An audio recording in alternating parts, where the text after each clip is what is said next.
추가된 내용 살펴보면 먼저 원판에 MMPI에서 MMPI 오리지널 버전에 있었던 타당도 척도를 비교해 보면 되겠죠. 원래 이제 원판에서는 이제 4개의 타당도 척도가 있었습니다. 이 무응답 척도하고 그 다음에 L, F, K. 이 L과 K가 이제 방어성 척도고 F가 이제 비전형성. 이렇게 이제 4가지 척도가 있었는데요. 이후에 이제 추가가 된 거죠. 그래서 추가된 내용 MMPI 2의 추가. 이 성실성 척도의 불인 척도와 그 다음에 트린 척도. 그리고 비전형성 척도의 FB, 그죠? 후반부 부분. 그 다음에 FP.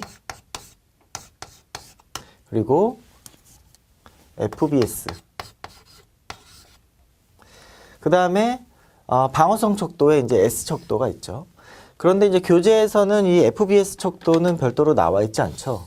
근데 요것들은 이제 최근에 추가된 내용이고, 그 다음에 이것들의 임상적인 타당성이 의심되기 때문에 이것들은 이제 잘 사용하지 않는 경우들이 많습니다. 그래서 이제 교재에서는 5가지다. 불인, 트린, FB, FP, S 이렇게 이제 5가지다 이렇게 소개하고 있고요. 이 FBS는 이제 별도로 추가되긴 했지만은 별도로 이제 교재에 따라서 이 FBS가 이제 빠져 있는 교재들이 많이 있습니다. 그래서 그렇게 정리하시면 되겠고요. 그러면 계속해서 비전형성 범주에 있는 척도들에 대해서 살펴보겠습니다. 4번이 되겠죠. 4번 비전형 척도 F척도입니다. F척도 비전형 척도. 이 F척도는 이제 원판에서도 있었듯이 굉장히 이제 중요한 척도가 되겠고요. 검사 전반부에 이제 배치되어 있다. 이렇게 정리되어 있죠. 그래서 1에서 370번, 370번 문항에 배치되어 있다. 전반부에 배치되어 있다. 그래서 전반부에. 그래서 이후에 이제 후반부 문항이 추가가 된 거죠. 그 다음에 그 사람의 경험이나 어떤 생각 이런 것들이 일반적인 사람들과 다르다라는 것을 이제 측정하는 내용이 되겠고요. 이 F척도는 비일관성, 그 다음에 정신병리,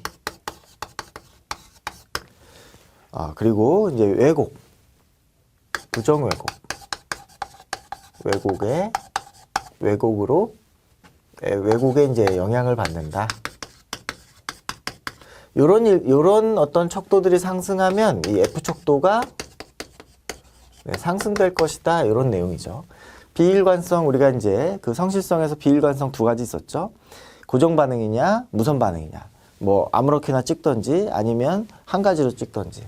그랬을 때, 이 F척도가 상승할 가능성이 있다. 그 다음에 정신병리가 있을 경우, 그죠? 실제로 정신장애가 있을 경우에 F척도가 상승하게 된다. 이 정신병리가 있는 그 내담자 같은 경우에는 일반 사람들과 비교했을 때 분명히 이제 다른 점이 있다라는 것이죠. 반응에. 그다음에 부정왜곡은 일부러 내가 정신병리가 있는 것처럼 왜곡하는 경우, 그런 경우에도 이제 F척도가 상승하게 된다. 이러한 이제 3가지 원인이 있다. 이런 F척도는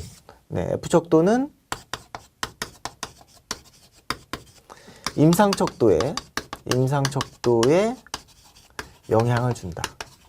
이것이 이제 무슨 얘기냐? F척도가 상승이 되면 임상척도가 전반적으로 다 상승하는 그런 효과를 갖는다라고 하는 거. 그래서 80점 이상이면 무효를 고려한다라는 거. 그래서 T점수가 80점 이상일 경우에 무효를 이제 고려한다. 이렇게 정리할 수가 있겠습니다. 그래서 이 F척도가 상승이 된다는 것은, 그죠? 이러한 정신병리의 가능성들을 우리가 이제 염두에 두고 있어야 된다라는 것이고, 그러기 전에 타당한가, 이 내용이 이 그 검사 결과가 타당한가, 비일관적이지 않나 또는 부정왜곡하지 않았나 이런 것들을 통해서 타당한가를 먼저 이제 살펴보고 정신병리의 가능성들을 우리가 검토하게 되겠습니다. 다음에 이제 다섯 번째에 FB 척도가 나오는데요. FB 척도 다섯 번째 비전형 후반부 척도. 그래서 FB다 이렇게 얘기를 합니다. 후반부다. 검사 후반부에 분포되어 있다. 281번 이후에 분포되어 있다. 281번 문항 이후에 분포되어 있다. 배치되어 있다. 그래서 후반부다. 사실은 이제 이 F척도가 전반부고 여기가 후반부이기 때문에 이 F라고 전체적으로 얘기하는 게 조금 어떻게 보면은 이제 표시상에 오류가 될 수도 있지만은 원판에서 이제 F척도를 계속 가져왔기 때문에 그래서 F척도로 이제 활용을 하고 있습니다. 그래서 FB척도가 추가되었다. 그래서 구성 방법은 이제 F척도와 같고 이것도 역시 이제 이런 영향들이 있겠죠. 이러한 F척도의 영향과 동일합니다.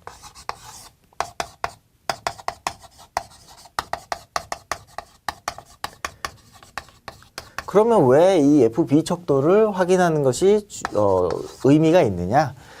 예를 들어서 F척도에서는 상승했는데 FB 척도에서는 하락할 경우가 있겠죠. 그래서 F척도와 비교하는 것이 의미가 있다. 예를 들어서 에너지 수준이라든지 방어성의 수준, 에너지 수준, 방어성의 수준, 뭐 이런 것들을 우리가 질적으로 검토할 수가 있다라는 거. 그래서 이 앞쪽 부분과 뒤쪽 부분의 어떤 과정상의 이 검사 과정상의 과정상의 변화들을 이해할 수가 있겠죠. 그래서 이것들은 이제 검사 과정상의 변화를 탐지한다. 예를 들어서 이 앞쪽에서는 F척도가 굉장히 낮은 수준으로 유지가 되었는데 후반부에 와서 FB척도에서는 상승했다. 그렇다면 이 내담자는 앞쪽에서는 굉장히 방어를 잘하고 있다가 이제 뒤에 에너지 수준이 떨어져 가지고 방어성이 이제 해제가 되는 것이죠. 그래서 후반부에는 이 정신병리가 높게 나오는 그런 경향들이 있을 수 있기 때문에 그런 내용들을 가지고 얘기를 합니다. 수검태도의 변화, 검사 과정상의 변화를 탐지하게 되겠습니다. 그래서 이제 90점 정도, T가 90 이상이면 무효를 고려한다. 이렇게 정리할 수가 있겠고요. 그리고 여섯 번째, 이제 비전형 정신병리 척도가 있는데요. 여섯 번째.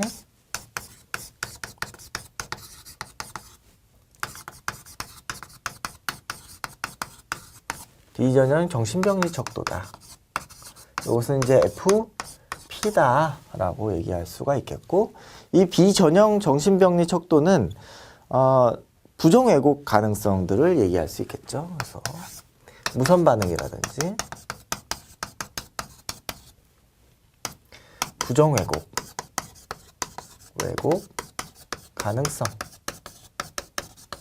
이 비전형 정신병리라고 하는 것은 이제 정신병리가 있는 내담자도 대답하지 않는 내용이다라고 하는 거. 그래서 정신병리에 덜 민감하다 이렇게 표현이 되어 있는데요. 실제로 심각한 정신병리를 지니고 있는 그 내담자에게서도 응답이 나오지 않는 그런 내용이다. 그렇기 때문에 정신병리를 부정왜곡할 가능성이 있다. 이 얘기는 뭐냐면 일부러 어떤 목적으로 어떤 의도가 있을 가능성. 이러한 정신병리를 드러내면서 자신이 뭔가 이익을 추구하는, 예를 들어서 이제 군대의 문제라든가 징집검사라든지 검사 상황 이러한 상황에서 내가 이제 군대를 빠질 목적으로 일부러 이제 정신병이 있는 것처럼 보일 가능성들을 우리가 배제할 수 없다. 이렇게 얘기할 수가 있겠고요. F척도 상승의 의미를 명확하게 해준다. 이 얘기는 무슨 얘기냐면 이 F척도가 상승이 되는데 부정왜곡하면 F척도가 상승이 되는데 이 FP척도가 같이 상승했다면 이것은 부정왜곡의 가능성을 시사하는 것이다. 타당하지 않은 척도가 되겠다. 이렇게 얘기할 수 있는 것이죠. 그래서 세 번째로 T점수가 100점 이상이면 무효를 이제 고려한다. 이렇게 정리할 수 있겠습니다. 그래서 FP 척도가 상승하면 이제 F 척도도 같이 상승하게 되겠죠. 그래서 F 척도가 상승했을 때 비일관성 척도하고 이 FP 척도, 그 다음에 FB 척도도 마찬가지로 이렇게 같이 연동해서 살펴보는 것이 해석상의 유의점이 있다. 이렇게 정리할 수가 있겠습니다. 그 다음에 7번째 FBS 척도 있죠. 증상 타당도 척도. 7번째 7번 증상 타당도 척도. 그래서 FBS다. 이렇게 정리가 되어 있고요. 교재 내용 보시면 부정 왜곡 척도로 원래는 개발이 되었지만은 해석상의 논란의 여지가 있어서 증상 타당도 척도로 불린다. 이렇게 얘기를 하고 있고, 상해소송에서 꾀병을 탐지하기 위해서 개발되었다. 신체 증상에 대한 과대 보고를 위해서 개발되었다. 이렇게 되어 있습니다. 그래서 꾀병 탐지 목적으로 개발되었다. 그리고 이런 증상 타당도 척도가 신체적 증상에 대한 과대 보고, 과대 보고가 있을 때 이 FBS 척도가 상승한다. 이렇게 얘기를 하고 있고요. 교재 보시면 T점수가 100점 이상이면 신체적 인지적 증상입니다. 그래서 거기 오타 수정해 주시면 되겠고, 신체적 인지적 증상에 대한 과대 보고 이렇게 얘기할 수 있다. 이것이 이제 T점수가 100점 이상. 100점 이상일 때 과대 보고. 꾀병이죠. 꾀병 가능성이 있다. 이렇게 정리를 하면 되겠습니다. 그래서 여기까지 우리가 이제 그 비전형 척도에 대한 내용들 살펴보았고요. 확인학습 보시면 이제 증상 타당도 척도에 대한 내용들이 설명이 되어 있는데요. 교재 내용 보시면 2011년 7월부터 이 FBS 척도가 추가되었다. 이렇게 나와 있죠. 그래서 43개 문항으로 구성되어 있고, 상해소송 장면에서 자신의 증상을 과장하는 사람들을 가려내기 위해서 개발되었다. 이렇게 설명이 되어 있습니다. 그래서 FBS 척도 정리하시면 되겠고요. 그러면 이제 판서 내용을 좀 지우고 방어성 범주에 있는 척도들 정리를 해보도록 하겠습니다. 네, 방어성 범주, 타당도 척도의 방어성 범주에 있는 척도들 살펴보겠습니다. 8번이 되겠네요. 네, 거짓말 척도, 라이 척도, L 척도라고 하고, 이제 거짓말 또는 뭐 부인 척도, 이렇게 이제 정리를 할 수가 있겠는데요. 이 방어적인 태도를 측정하기 위해서는 15개 문항을 구성했다. 이렇게 얘기하고 있고요. 이 라이 척도는 L 척도는 자신의 어떤 그 문제들을 부인하는 그런 태도들을 탐지합니다. 그래서 대부분의 사람들이 인정하는 사소한 결점이나 인간적인 약점마저 부인하면서 자신을 좋게 보이려는 긍정 왜곡,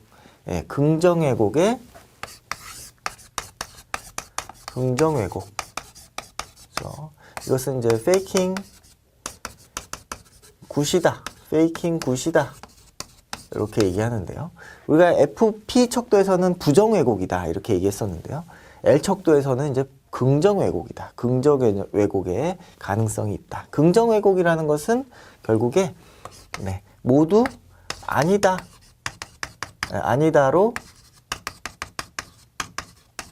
답할 경우. 모두 아니다로 답할 경우. 그러면 아니다라는 고정 반응이 있다. 그러면 이제 고정 반응 비일관성 척도와 같이 살펴볼 필요가 있겠죠. 그래서 네, 트린 척도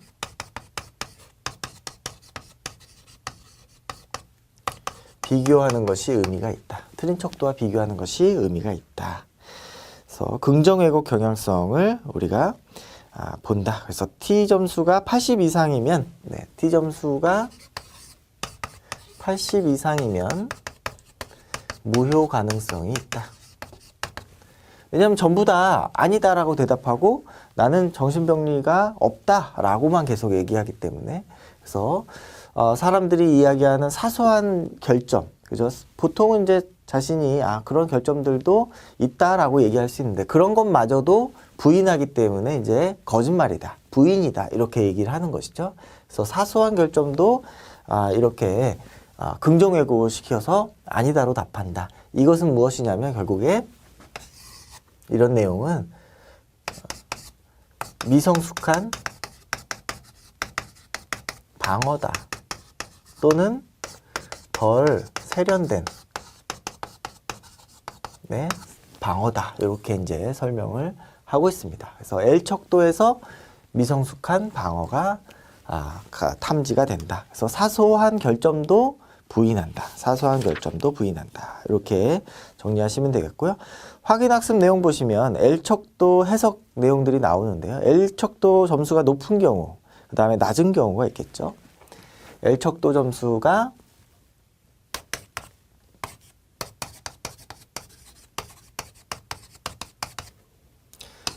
높은 경우, 그리고 낮은 경우